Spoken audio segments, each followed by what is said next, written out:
အားလုံးပဲမင်္ဂလာပါကျွန်တော်ကတော့တားလက်ပါကျွန်တော်ဒီတစ်ခါ Adobe Premiere Pro မှာပါတဲ့မဖြစ်မနေတည်တဲ့ feature လေးတွေကိုပြောပြပေးသွားမှာပါအခုမှစပြီး editing ကိုလေ့လာနေတဲ့သူတွေအနေနဲ့အသုံးဝင်မယ်လို့ထင်ပါတယ်ခင်ဗျဗီဒီယိုလေးကိုကြည့်ပြီးသွားလို့ကြိုက်နေတဲ့ဆိုရင် like share လုပ်ပေးခဲ့ပါနောက်ထပ် tutorial အသစ်တွေစောင့်ကြည့်ကြနေဆိုရင်တော့ကျွန်တော် channel လေးကို subscribe လုပ်ပေးခဲ့ဖို့မမေ့ပါနဲ့နော်ကဲဒါဆိုကျွန်တော်တို့ Adobe Premiere Pro ရဲ့ interface တွေကိုဝင်ကြည့်လိုက်အောင်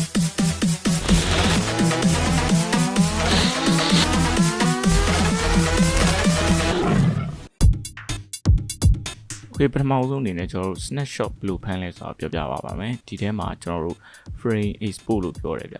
program monitor ပေါ့နော် program monitor interface ထဲကိုဝင်လိုက်ရင်ကျွန်တော် camera ပုံစံ export frame ဆိုတာတွေ့လိမ့်မယ် export frame ကိုနှိပ်လိုက်လို့ရှိရင်ကျွန်တော်တို့ဒီမှာ format အနေနဲ့ stay ဖမ်းတဲ့ကျွန်တော် JPEG တို့ PNG တို့ TIFF file တို့ချိန်တာရွေးလို့ရတယ်ပြီးတော့လို့ရှိရင်ကျွန်တော်ဒီမှာ save မဲ့နေရာလေးသတ်မှတ်ပြီးတော့Okay ပေးလိုက်တာနဲ့ကျွန်တော်တို့ဒီ frame ကိုကျွန်တော်တို့ဒီမှာ export ထုတ်ပြီးသားဖြစ်သွားလိမ့်မယ် screenshot ဖမ်းတဲ့သဘောပါပဲ Okay ဒီ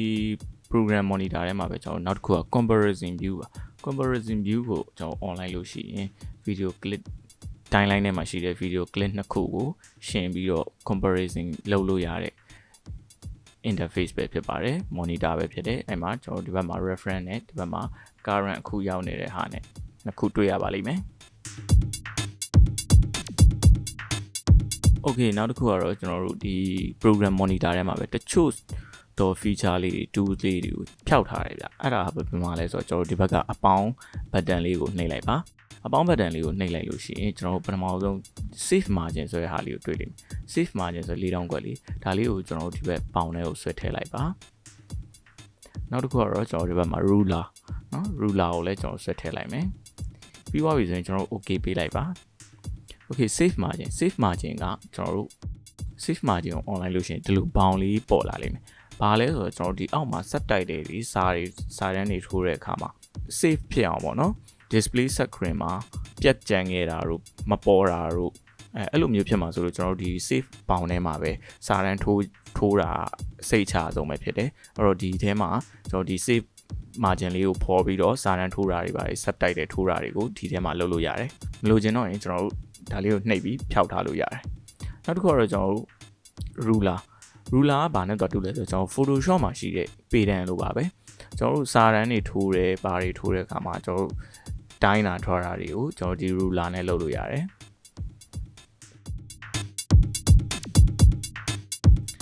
ခေဒါပြီးွားရင်တော့ကျွန်တော်တို့အောက်က timeline နဲ့ကိုတွားလိုက်မယ် timeline ထဲမှာတချို့ feature လေးတွေရှိသေးတယ်အဲ့ဒါလေးတွေဘာတွေလဲဆိုတော့ကျွန်တော်တို့ဒီမှာရှိတဲ့ video clip တွေပေါ့နော် video clip တွေကိုတစ်ခါကြရင်ကျွန်တော်တို့ခွဲခြားပြီးတော့သတ်မှတ်ခြင်းနဲ့တချို့ဟာတွေကိုအယောင်လေးတွေနဲ့သတ်မှတ်ခြင်းနဲ့အဲ့လိုခါမျိုး label ထိုးတဲ့ခါမျိုးတွေကို label အနေနဲ့ကျွန်တော်တို့အယောင်ပြောင်းလို့ရတယ် clip တစ်ခုချင်းစီကိုဘယ်လိုမျိုးလဲဆိုတော့ကျွန်တော်တို့ကိုပြောင်းညံတဲ့ clip ပေါ်မှာကျွန်တော် right click နှိပ်လိုက်မယ် right click နှိပ်ပြီးတော့ကျွန်တော် label တွေကိုဝင်မယ် label တွေကိုတွားပြီးတော့ကျွန်တော်ဒီမှာလိုချင်တဲ့ color အယောင်ကိုကြိုက်တဲ့အယောင်ချိန်လို့ရတယ်ဥပမာ blue ဆိုရင် blue ဒါဆိုရင်ကျွန်တော်ဒီမှာ sequence ထဲမှာ click လေးကပြောင်းသွားတာကိုတွေ့ရမှာပါအယောင် Okay ဒီမှာလဲဒီ click ကိုကျွန်တော်တို့ကနောက် label တစ်ခုအနေနဲ့ကျွန်တော်တို့ green ဆိုလဲ green အဲ့မျိုးဆိုရင်ကျွန်တော်ခွဲခြားပြီးတော့ click တွေကို sequence ထဲမှာသတ်မှတ်ပြီးတော့ကိုယ်အဆင်ပြေလို့အသုံးချလို့ရတယ်နောက်တစ်ခုကတော့ကျွန်တော်တို့ video clip တွေထဲမှာကျွန်တော်တို့ right click နှိပ်လိုက်မယ်ကျွန်တော်တို့ဒီအောက်မှာတွေ့ရတဲ့ speed duration ပေါ့နော် speed duration ကိုကျွန်တော်နှိပ်လိုက်လို့ရှိရင်ဟိုပုံမှန်ကတော့ကျွန်တော်တို့100% ရှိတယ်ထပ်တိုးလိုက်လို့ရှိရင်ကျွန်တော်တို့ video clip ကမြန်သွားမယ် speed ကဥပမာကျွန်တော်တို့ဒီမှာ300ထားလိုက်တယ်ဒါဆိုရင်ဒီ clip လေးကမြန်သွားပြီငါကိုပုံမှန်က speed ရတယ်လောက်ကျွန်တော်တို့ speed တိုးလိုက်တဲ့အခါကျလို့ရှိရင်ကျွန်တော်တို့အမြန်ဖြစ်သွားပါလိမ့်မယ်အဲ့ဒီလိုမျိုးပဲကျွန်တော်တို့ဒီမှာရှိတဲ့ speed duration ကိုလျှော့လိုက်လို့ရှိရင် video clip ကနှေးသွားမှာဖြစ်တယ် slow motion ပုံစံမျိုးဖြစ်သွားလိမ့်မယ်ကျွန်တော်တို့နောက်တစ်ခုကကျွန်တော်တို့ scale to frame size ပေါ့နော် scale to frame size ဆိုတာကျွန်တော်တို့ဆွဲထည့်လိုက်တဲ့ဓာတ်ပုံပဲဖြစ်ဖြစ် video ပဲဖြစ်ဖြစ်ကျွန်တော်တို့ sequence က monitor နဲ့ မကိုက်ဘူးသေးနေတာဒါမှမဟုတ်ကြီးနေတာအဲ့ဒါမျိုးဆိုရင်ကျွန်တော်ဒီ frame ထဲမှာ quality ဒီငကိုရှိပြီးသားပုံဗီဒီယိုကိုဆွဲချုပ်တာချဲ့တာတွေကိုတစ်ခုချင်းစီလိုက်မလုပ်ဘဲနဲ့ကျွန်တော်တစ်ခါတည်းတန်းပြီးတော့ scale to frame size လုပ်လို့ရတယ်အဲ့ဒါတော့ကျွန်တော်အဲ့ဒီပုံဒါမှမဟုတ်ဗီဒီယိုမှာ right click နှိပ်လိုက်ပါနှိပ်ပြီးတော့ horizontal မှာရှိတယ် scale to frame size ဆိုပြီးတော့နှိပ်လိုက်လို့ရှိရင်ကျွန်တော်တို့တစ်ခါတည်းချဲ့ပြီးသားဖြစ်သွားလိမ့်မယ်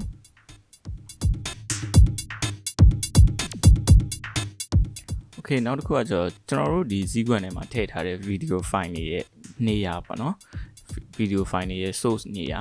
သူတို့က project ထဲမှာဘယ်နေရာမှာရှိလဲဆိုတာကိုသိချင်တယ်ဆိုရင်တော့ကျွန်တော်တို့ right click နှိပ်လိုက်ပါ right click နှိပ်ပြီးတော့ကျွန်တော်တို့ review in project ဆိုရင်ကျွန်တော်တို့ project ထဲမှာဒီ file ကဒီနေရာမှာရှိတယ်ဒီ video file မှာလို့ပြောနေတာပဲဖြစ်တယ် Okay နောက်တစ်ခုကကျွန်တော်တို့ project ထဲမှာမဟုတ်ဘဲနဲ့ကျွန်တော်တို့အပြင်မှာ head right ထဲမှာ headed ထဲမှာကျွန်တော်တို့ဘယ်နေရာမှာတင်ထားတဲ့အဲ့ဒီ video clip ကဘယ် folder ထဲမှာထည့်ထားတယ်ဆိုတာသိချင်ရင်ကျွန်တော်တို့ right click ကိုနှိပ်လိုက်ပါပြီးလို့ရှိရင်ကျွန်တော် review and explorer ကိုနှိပ်လိုက်လို့ရှိရင်ကျွန်တော်တို့ဒီမှာကျွန်တော်ထည့်ထားတဲ့ video file ကဘယ် folder ထဲမှာလဲဆိုတာကိုတန်းပြီးတော့ဖော်ပြမှာဖြစ်တယ်ဒါကကျွန်တော်တို့ folder ကိုပျောက်နေတဲ့အခါမျိုးမှာရှားတဲ့နေရာမှာအရန်ကိုအသုံးဝင်ပါတယ်နောက်တစ်ခုကတော့ opacity ပေါ့နော် opacity ကိုကျွန်တော်တို့ဒီဘက်က effect control တွေကနေမဟုတ်ဘဲနဲ့ video သားမှာပဲ opacity ကိုအလျှော့အတင်းလုပ်လို့ရတယ်အဲ့လိုလုပ်ဖို့အတွက်ဆိုရင်ကျွန်တော်တို့ video file ရဲ့ clip ကိုဆွဲပြီးချဲ့လိုက်မယ်ချဲ့လိုက်လို့ရှိရင်ဒီမှာကျွန်တော်တို့ဘားတန်းလေးမြင်ရမယ်ဗျအဲ့ဘားတန်းလေးကကျွန်တော် opacity ဘားတန်းလေးဒီဘားတန်းကိုကျွန်တော်တို့ဆွဲချလိုက်လို့ရှိရင် video က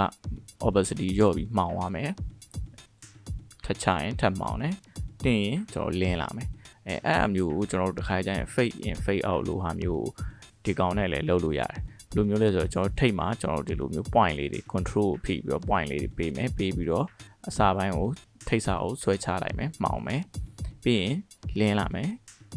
ဖြည်းဖြည်းနဲ့အဲ့ဒါမျိုးပေါ့နော်Okay ဒါဆိုကျွန်တော်တို့ဒီတစ်ခေါက်တော့ဒီလောက်ပါပဲအားလုံးကိုလည်းကျေးဇူးအများကြီးတင်ပါတယ်ကျွန်တော် channel လေးကို subscribe မလုပ်ရသေးဘူးဆိုရင်လည်းအောက်က subscribe button လေးကိုနှိပ်ပြီးတော့စောင့်ကြည့်နိုင်ပါတယ်အားလုံးကိုကျေးဇူးအများကြီးတင်ပါတယ်